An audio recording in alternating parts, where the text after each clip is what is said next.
Hi yogi friends, welcome. So glad that you are here to practice with me today. Peanut has decided to join us for this practice for a little while. Congratulations for coming to the mat.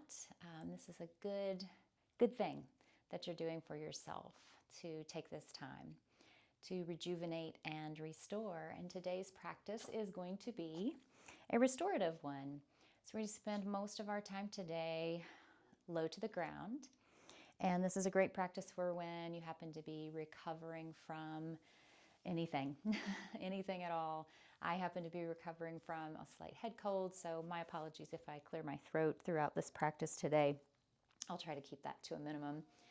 But any sort of time when you need to get your movement in, but you want to really nurture the body in a gentle way, this is a good practice for that. So I would also ask that you get a bolster or a pillow, a longish pillow or a couple small pillows. A little bit of firmness would be great because they're going to support our body weight. A blanket or even a bath towel if you don't have a blanket handy, and a couple of blocks will be handy today as well. So take a second to gather those things so that you can be ready to practice here. If you need to pause and come back, certainly do so. And when you're ready, come into your cross-legged position, your Sukhasana, your easy, comfortable seat. And close the eyes as we settle in here. We're going to take notice of the temperature in the room. Take notice of the feeling of your clothing against your skin, of the temperature of the air around you on your skin. And listen to the sounds in the room or outside the building.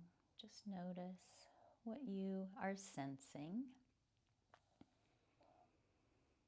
And then draw the attention to those spots in the body that are grounded on the surface beneath you. See if you can take notice of those individual points in the feet, the ankles, the legs, the bum that are really holding you in this place where gravity has you grounded. And then let's draw the attention to the breath. Notice your pacing of your breath, the depth of your breath.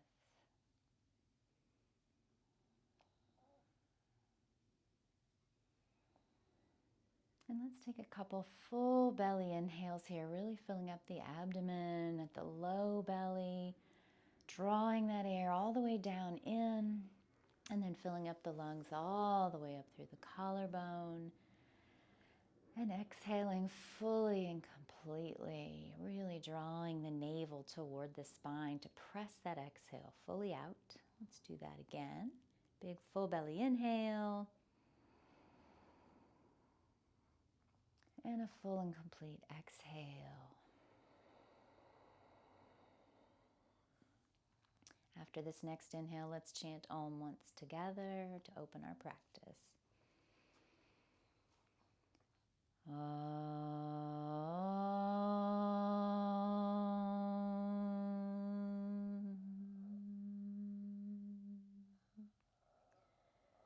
that chant of Om is just a reminder to us of our connection to everyone, to each other, to all people and all creation through this life force of energy that we all share, that is in and part of each and every one of us.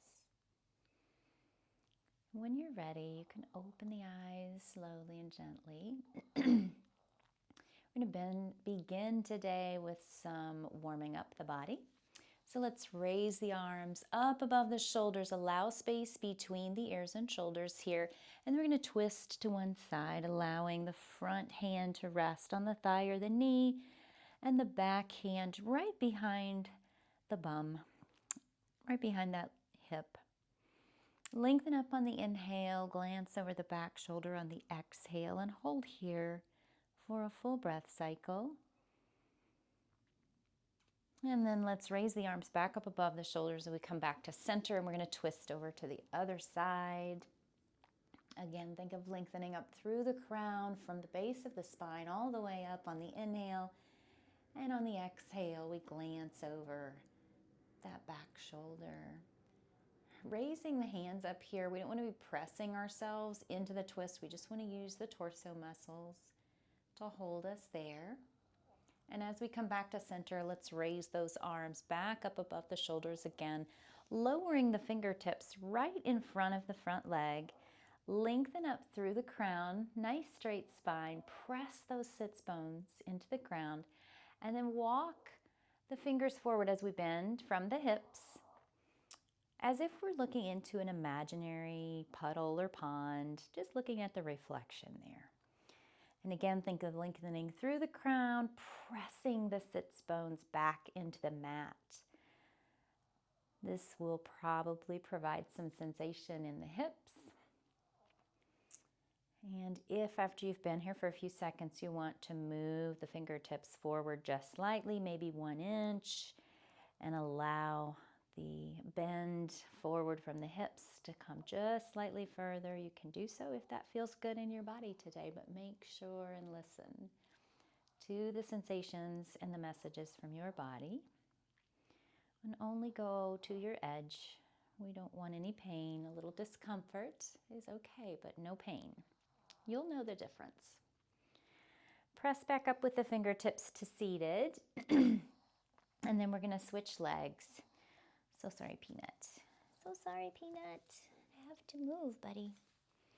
So switch legs, either the other leg on top, cross-legged, or in front if you have them one in front of the other. Let's raise those arms up above the shoulders once again. Lower the fingertips down in front of the front leg.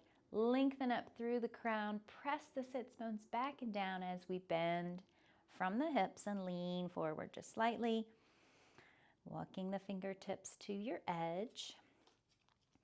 Looking into that imaginary reflection of a little puddle in front of us. And again, after you've been here for a sec, if you want to move the fingers slightly forward and increase that stretch just a bit, you can. Notice also how different this feels on one side of the body than the other.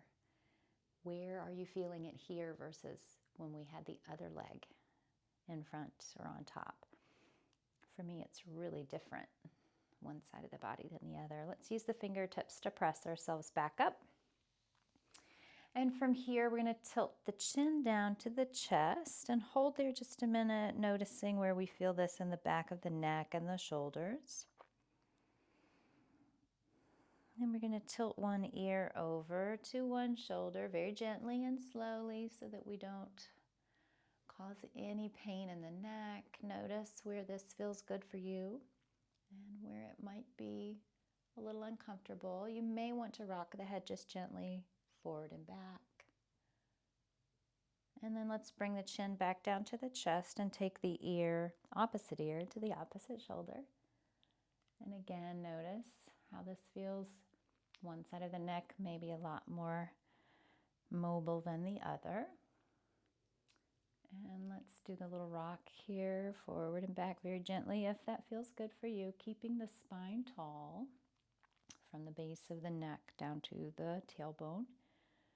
And now let's take chin back down to chest and over to the opposite shoulder. We're just going to do some neck half circles here. Very gently and at a pace that feels comfortable for you. Closing the eyes if that feels good to you. And the next time the chin is at the chest, we're just going to raise the nose back up to a neutral position. Let's do a little pendulum move here from side to side, allowing the side body to open up a little bit, using the palm of the hand or even the forearm if you can come all the way down to the elbow to allow that support and a little extra stretch. Take one arm overhead as we tilt and think of stretching up and then over. And let's come back to center, stretching the opposite arm over the opposite side, using the palm to support us. And again, think of stretching up and then over. And then let's add a little quicker pace to that move.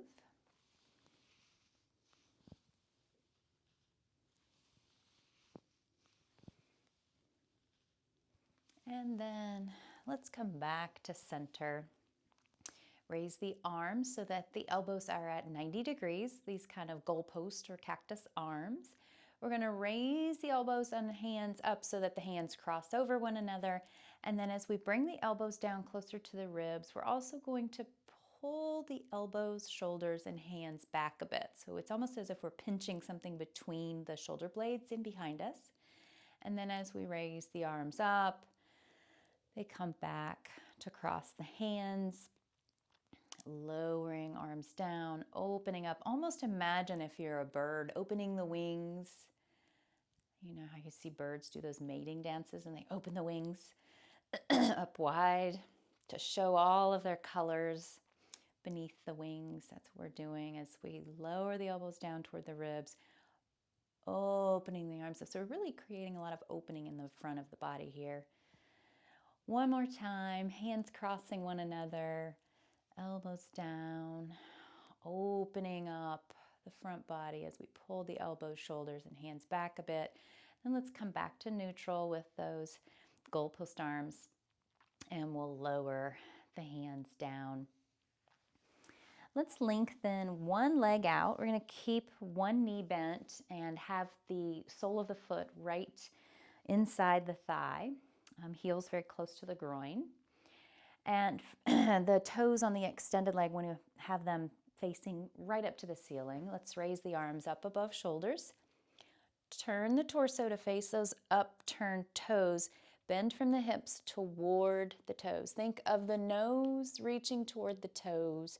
And when you've reached your edge, bring those fingertips down to the floor, holding here, keeping the back as straight as you can. A little bend in the knee here if needed. If there's ever a little feeling of needing support under the knee, you can always grab your blanket and put it beneath the knee for extra support. Holding here for one more breath cycle. And on an inhale, using the fingertips to press ourselves upward. Let's extend the opposite leg, bringing that straightened leg in, bending the knee, putting the sole of the foot right inside the thigh of the straight leg. Point those toes to the ceiling, arms up above shoulders, lengthen through the crown, turn the torso toward the upturned toes, lengthen up, and then bend over from the hips. When you've reached your edge, lower the fingertips to the mat. And again, think of nose toward toes. That helps to provide length in the back of the body from crown to tail. And notice how this feels different on this side of the body. You'll really notice some different sensations from one side of the body to the next. Holding here, remembering to breathe. Anytime things get intense, I try to remember to smile. It allows things to relax a little bit. Let's use those fingertips to press us back up to seated, and then let's bring the soles of the feet to touch each other and allow the knees to flop out to the sides. Now you can grab at the ankles. You can grab below the knees on the upper shins. If you like, you might be able to grab the toes. So grab wherever it allows you to stay tall in the spine. And for me today, that's right above the ankles. And from here, we're going to just flap the knees a little bit. Just kind of imagine a little butterfly flapping around the garden, visiting the flowers, taking in the sunshine. And this is allowing some opening in the hips and the groin. And your knees may be up here today, and that's okay. We give them a little flap wherever they are. As over time, with anything else, we gain a little bit of flexibility the more we practice. So just do what works for you today, knowing that every day is different And that's going to change a little bit each day. All right, so from here, we're going to come into a tabletop position, hands and knees. Come onto the hands and knees, open the hands really nice and wide, fingertips spread wide apart, and really press into the pads of the fingers and the pad of the thumb so that the rest of the hand is up off the mat. So we're really gripping the mat. And we want our knees directly below our hips and our feet directly behind our knees in a straight line from crown to tail. Go ahead and engage that navel to support the low back.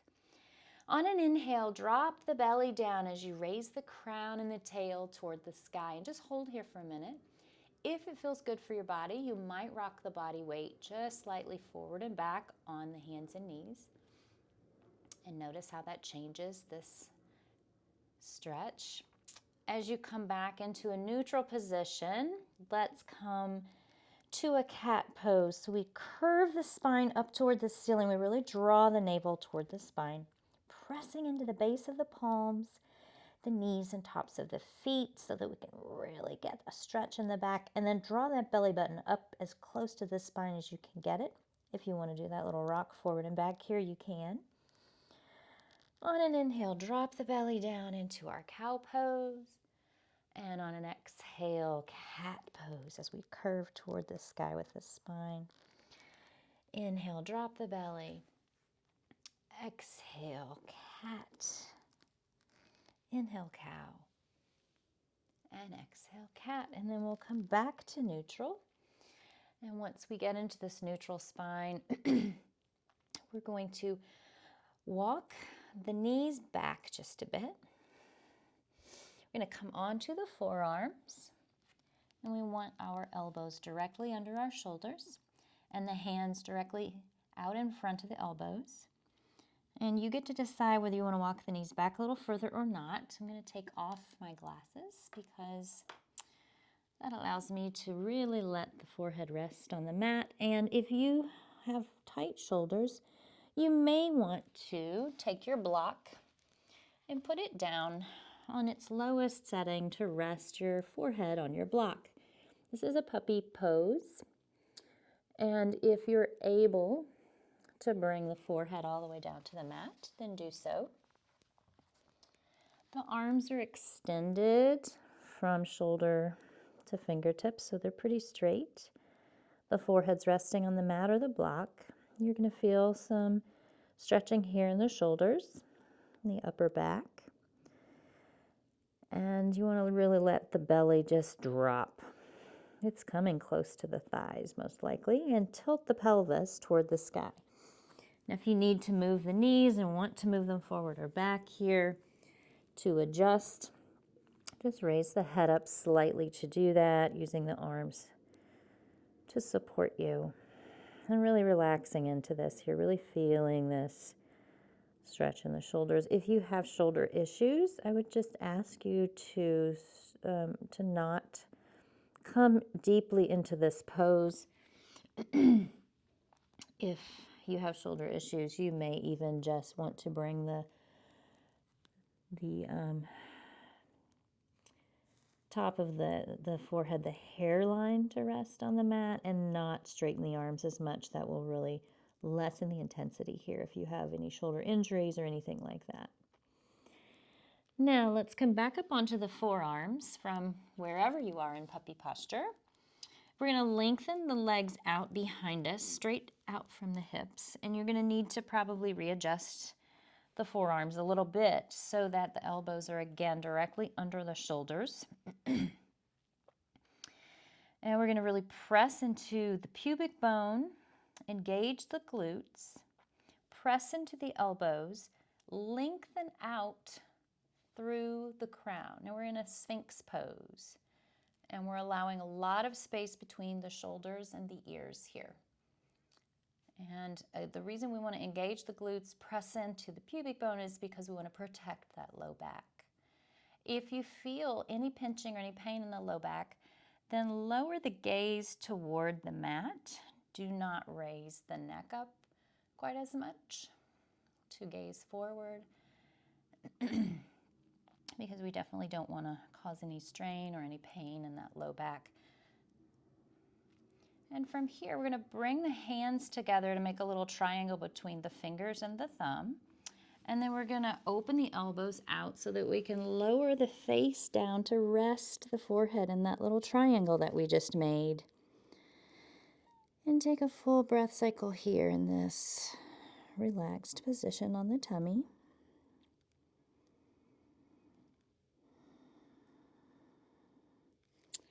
And then from here, we're going to raise back up.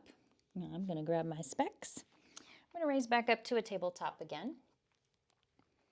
And we're going to take the right leg, bringing that right knee as if we were going to put it between the hands in front, but instead of resting it there permanently, we're going to bring it and wrap it in front of the left knee. And then just very, very gently, you might walk the knees slightly toward the center of your mat. This is a spot too where you grab your block and just put it back here beside the knees, beside the mat. You may want it in a minute. We're coming into a cow pose here, and we're going to open the feet so that they're on either side of the mat. The knees are crossed, right knee in front of the left. And we're going to bring the weight of the body back so that we can either sit on the mat, or if that's too intense for the hips and the knees, we can bring our block back there and sit up on our block. And the knees may be way up here off the mat, and that's okay. That is okay. We want to keep the spine straight and keep the weight in the sits bones. Now the option, if you're going to sit all the way down onto the mat, is lower those hips down. And again, you may want to rearrange when you get here, depending upon the flexibility that you have in the hips today. And again, my tendency is to lean forward here, so I always want to be conscious about having the weight right in the sits bones so that my posture is good and my spine is straight. And if the knees are up off the mat, no big deal. The target we're going for is to get the knees over top of one another. And this takes time, and and practice. When the hips are tight, it just may not work right now. And if that's the case, if you're like, lady, forget it. You can always come back up to this cross-legged position and just rock a bit here. Even this, just bringing the weight back, is helping to open up those hips. So if you're in the full pose, come back up to this tabletop with the arms, and we're just going to swap the legs out. So leave that right knee right where it is. Bring the left knee around in front, as if you're going to bring it between the hands, and just wrap it in front. So left knee is now in front of right. The feet are out on either side of the mat, either edge of the mat, and we're either coming back and bringing the weight back onto the hips on the mat, or we're putting that block beneath the bum to give us a little height, or we're staying in that position on the hands and rocking, keeping the knees crossed, but just doing the rocking if this is too intense for the hips today. And if you happen to be on your bum, either on the block or the mat, I forgot this on the last side, but you can give yourself a little foot rub here because your feet are so conveniently located right here where your hands can reach them. Give a little rub to the arches of the feet and give them a little massage there. And again, remember to keep the weight over the sits bones, allow space between the shoulders and the ears. Lengthen up through the crown. And then let's rock forward onto the hands to come out of this pose. We'll come back to our tabletop here. Let's bring the weight back onto the heels, and using the hands to support you, bring the knees as wide as the mat. And the big toes are going to touch one another, so we've got a V here between the legs in front of us. Bring your bolster or your pillows over here and just pull them as close as you can to the groin. Another spot I need to take off my glasses. And we're going to just allow the body to just lie down right, resting over the bolster or the pillows. Allow the hands to rest on either side of the bolster. And just let the pillow or the bolster hold the weight of the body. Let everything go here, really relaxing into this.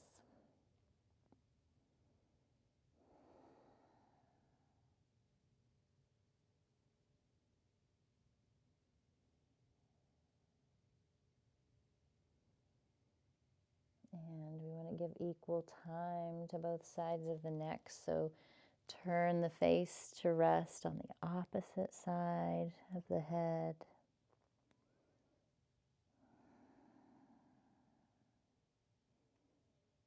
Feel the weight of the body just resting on this supportive surface beneath us.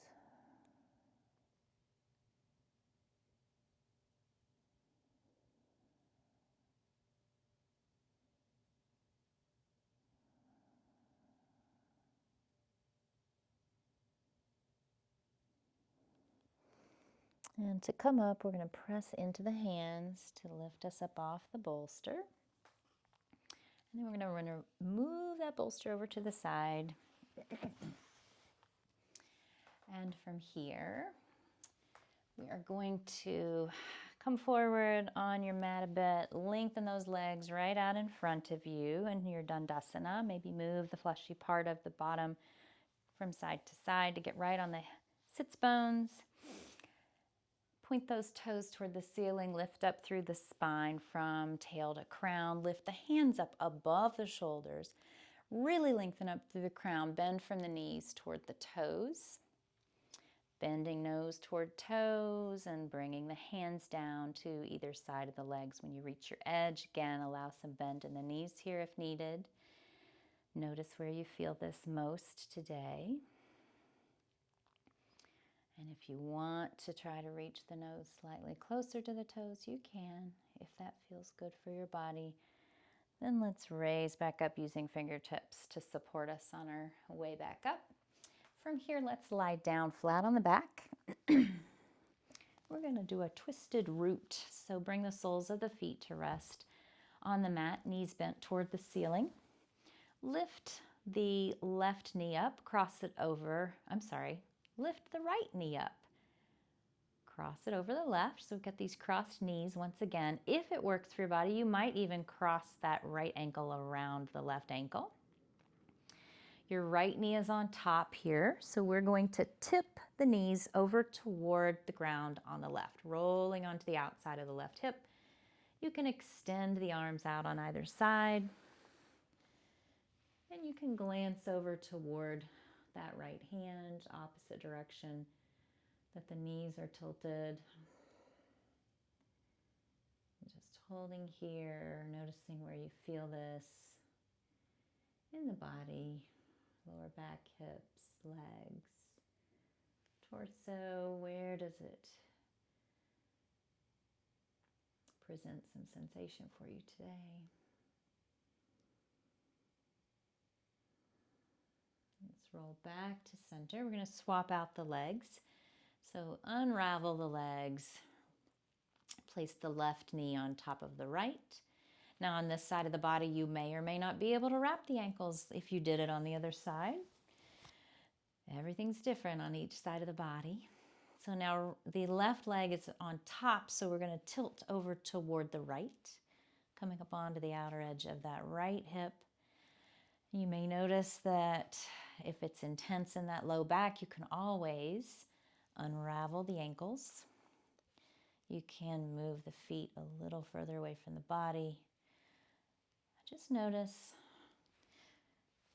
if there's any pain involved here. We definitely don't want to come as deeply into the stretch. So you just listen to that body of yours giving you messages. You may want to glance over toward the left hand.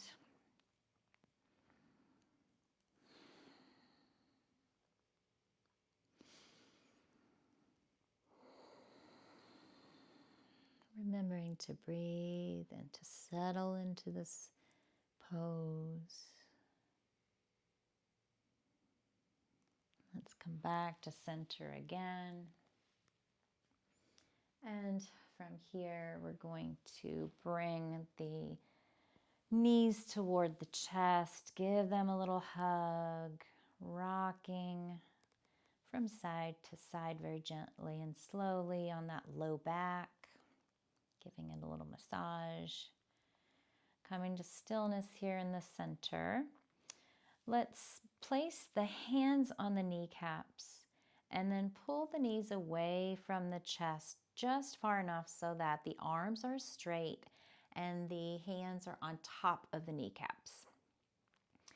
And this will allow some pressure on the sacrum. It can feel really nice to reset there. You can rock just tiniest bit from side to side here. If it feels good for your body, you can even press the knees into the fingertips, really allowing the low back to press into the mat there. And then if you want to allow the knees to then relax back, allowing the pressure to be focused on that sacrum, you can. Notice how it feels from the pressure on the back of the head, the back of the spine, all the way down to that sacrum.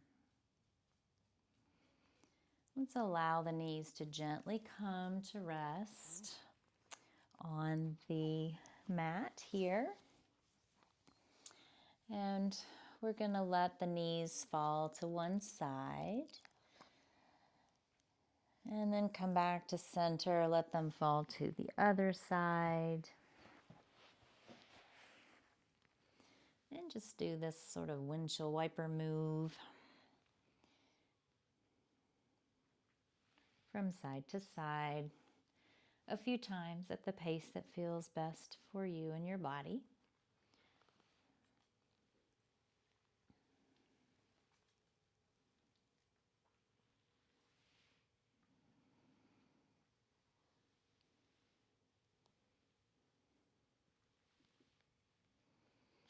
And then from here, let's just let those knees settle in the center.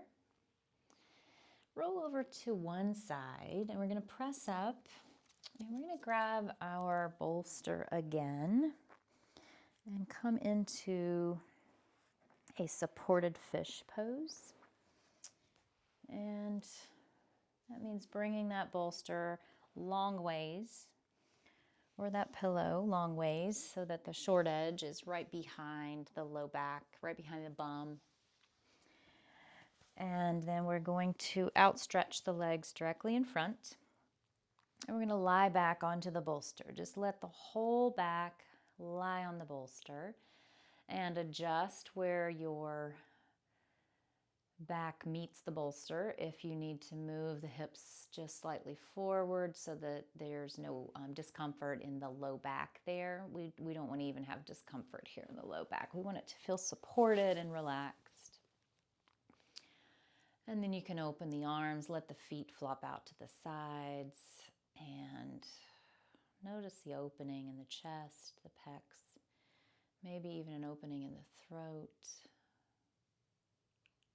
Relaxing the weight of the body down onto the bolster and just allowing everything in the front body to open up. This is a wonderful counter pose for all of the things that we do every day, from working on a computer to driving a car to cooking to writing to reading. So many things we are so forward focused and bringing the muscles forward.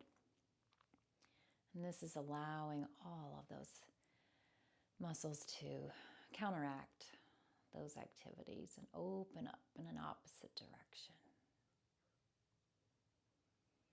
And also just allow all the muscles throughout the whole body to relax here.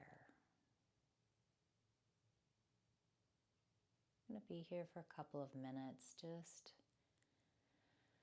allowing a full relaxation. Just be here and breathe.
Take just a moment to notice the muscles of the face. Maybe open the jaw slightly. Allow any muscles between the eyes and on the forehead to relax.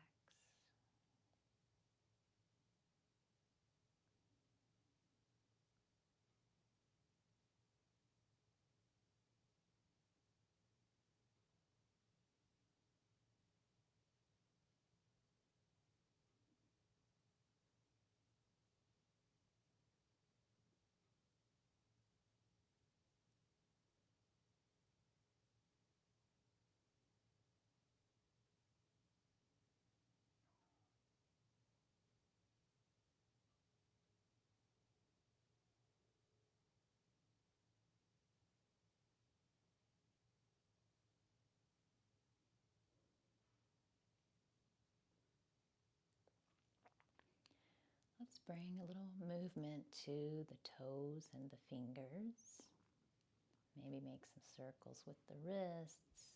Rock the ankles from side to side. Maybe even rock the hips from side to side.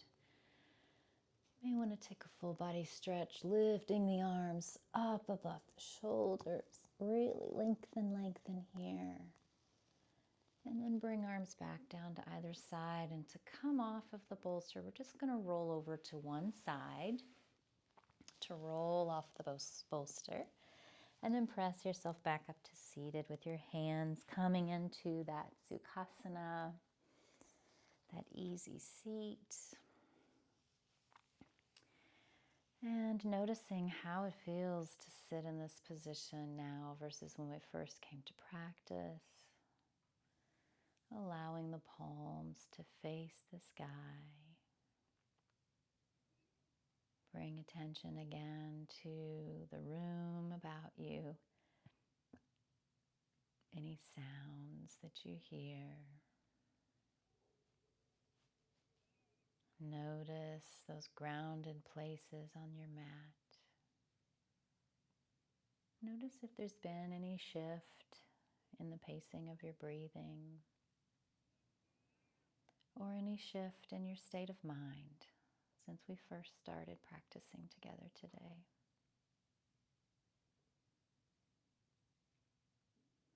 Let's take a big full belly inhale. On the exhale, we'll chant Om. Om.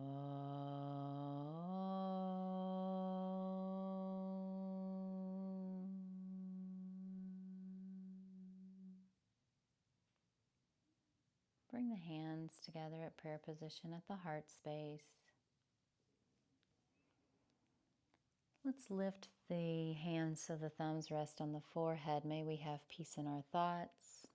Thumbs to the lips. May we have peace in our words. And thumbs down to the heart space once again. May we have peace in our hearts. The light in me recognizes and honors the light in you. And I bow as I say, Namaste. Thank you so much for being here today to practice with me. I do hope that this practice brought some peace and tranquility into your day, and that now you can take that out, carry it with you as you navigate the outer world, and share some of that peace and tranquility with others. Thanks again for being here. Can't wait to see you again to practice together again soon. Namaste.